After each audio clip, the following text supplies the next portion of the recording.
The governor of the state of Missouri now approaches the chamber. Governor Nixon gave his annual State of the State address in front of a packed House chamber. The governor's primetime speech was met with raucous cheers and pensive stares.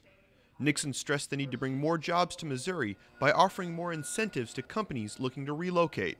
The governor also committed to running a leaner and more efficient state government, an idea the Speaker of the House fully supports. I was glad to hear his pledge that the government should live within its means and hold the line on taxes. I think he got a great response from that. On the other side of the aisle, House Democrats were pleased with what they heard from the governor. Well, I thought it was a solid speech. I mean, it was the key points of what we need to do as a state moving forward.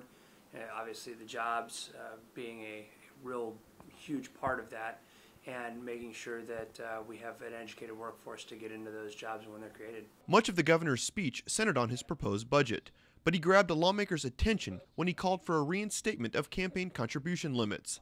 This idea didn't sit well with the current leader of the House. Here's a governor that in the last quarter, I think, raised over $1 million, of which all was in over-the-limit contributions.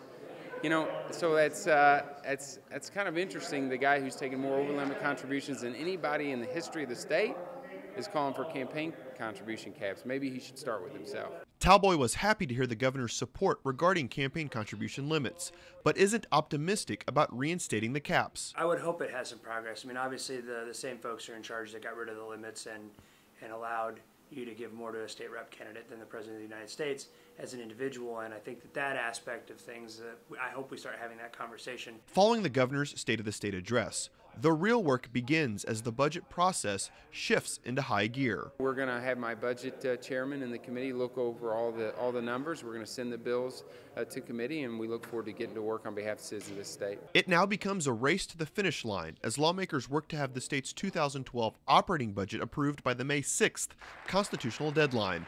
Reporting from the state capitol, I'm Jonathan Lorenz.